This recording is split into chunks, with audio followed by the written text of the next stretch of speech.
बिस्मिल्लाहिर्रहमानिर्रहीम अस्सलाम वालेकुम। अच्छा जी, आज माशाल्लाह से प्यारी सी शाम है और प्यारे से उस्ताद मेरे साथ मौजूद हैं। और आज एक बहुत ही प्यारा सवाल मैं अपने उस्ताद से करने लगा हूँ। ये हमारे जितने भी बिगिनर्स या जो लोग सीख चुके हैं फॉरेक्स। अब फॉरेक्स के अंदर जो सबसे इंपॉर्टेंट चीज होती है वो होती है बेटा ब्रोकर।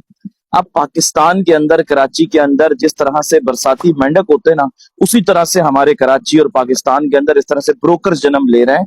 और जो हमारे नन्हे मुन्ने से जो छोटी सी ट्रेनिंग सीखते हैं उसको ऑफर्स कर रहे हैं, साथ साथ लड़कियों को भी इंट्रोड्यूस करवा रहे हैं। तो उसी हवाले से मैं अपने उस्ताद से सवाल पूछूंगा कि ऐसे ब्रोकर्स और ऐसे लोगों को क्या जवाब देना चाहिए, इनके बारे में इनकी क्या राय है।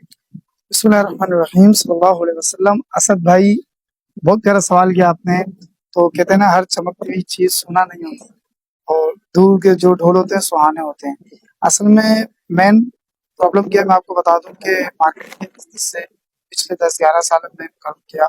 उसमें ऐसा होता था कि कुछ ऐसी कंपनियां आती थी जो एक बड़ी कंपनी को तोड़ने की कोशिश करती थी, लालच देकर। तो कुछ लोग ऐसे होते थे। तो मेरे सीनियर ने ना मुझे बहुत मेरी बात सिखाई थी कि अक्सर ऐसा होता है कि जब दरख्त होते हैं ना, दरख्त दरख्त में ना फल लगते हैं, तो उसमें ऐसा होता है कि जो कच्चे फल होते हैं ना वो गिर जाते हैं, और जो पक्के फल होते हैं ना वो लगे रहते हैं। सही। और जो कच्चे फल होते हैं ना वो फिर कचरे में उठा के जानवरों के आगे डाल दिया जाता है, और सही। जो पक्के फल होते हैं ना वो इंसान खाते हैं। तो सेम इसमें मिसाल इसी तरह की है कि लोग जो मुख्तलिफ ब्रोकर्स चेंज करते रहते हैं और ऑफर्स लेकर आते हैं ब्रोकर्स, ठीक है।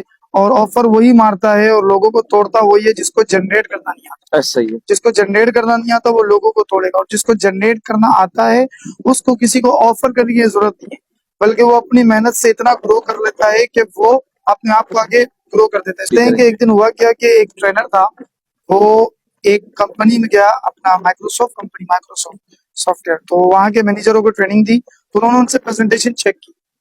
तो उन्होंने जब प्रेजेंटेशन चेक की, उनके 80% मैनेजरों की एक ही प्रेजेंटेशन थी कि आईफोन को पीछे कैसे छोड़ना, आईफोन के पीछे कैसे छोड़ना। बोला फिर वही ट्रेनर है ना आईफोन वालों को ट्रेनिंग देने गया।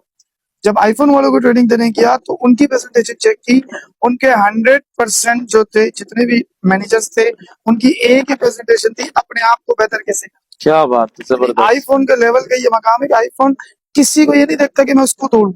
आईफोन कहता मैं अपने आप को बेहतर कैसे करूं। जब अपने आप को बेहतर करते जाते हो तो आप उस लेवल तक पहुंच जाते हो, तो कोई आपको पत्थर भी मारता है तो पत्थर लगता है। सही है। तो कुछ लोग आजकल मौसमी ब्रोकर जो बहुत लोगों को सारे आए ऑफर हैं करते सर। हैं, ठीक है, टूर्स मिलेंगे और प्लस हम आपको जो बोलोगे हम ऑफिस आपको का रेंट देंगे। देंगे, और फला चीज देंगे। ईवन के सबसे मेन चीज है जो मैं चाहता हूँ लोगों को बताएं, डिपॉजिट पे आप लोगों को कमीशन देते हैं। ऐसा ही है। एक चीज याद रखना, शरई लिहाज से किसी के डिपॉजिट पे आपको लेना हराम है, बेशक। वो जायज नहीं है। हाँ, आप सर्विसेज देते हो, जो हम ट्रेनिंग देते हैं उस पे जो चार्ज लगते हैं वो अलग बात है। किसी के डिपॉजिट पे आपका क्या हक है भाई। ये भी ऑफर करते हैं कि आप डिपॉजिट करवाओ, हम आपको इसका डिपॉजिट का 20% देंगे। ऐसा ही है। तो इसका मतलब साफ वो फेक ब्रोकर है, वो आपको गलत ऑफर कर रहे हैं। हाँ, वो ब्रोकर जो कहता है भाई कुछ भी नहीं मिलेगा, काम करो, उसी ब्याज पे मैं 10 रुपए कमाता हूँ, 2 रुपए आपको दे दूंगा, 8 रुपए मेरे होंगे, कमाना है कमाओ, करना है करो, वरना मर्जी है। जैसे बहुत सारे ब्रोकर्स हैं, इसके साथ हम तो तमाम लोगों के लिए यही मैसेज है कि अपने आप को आप इतना बिल्ड कर लें कि दुनिया आपके पास आए, ना कि ब्रोकर लोगों के पास जाए। बहुत शुक्रिया।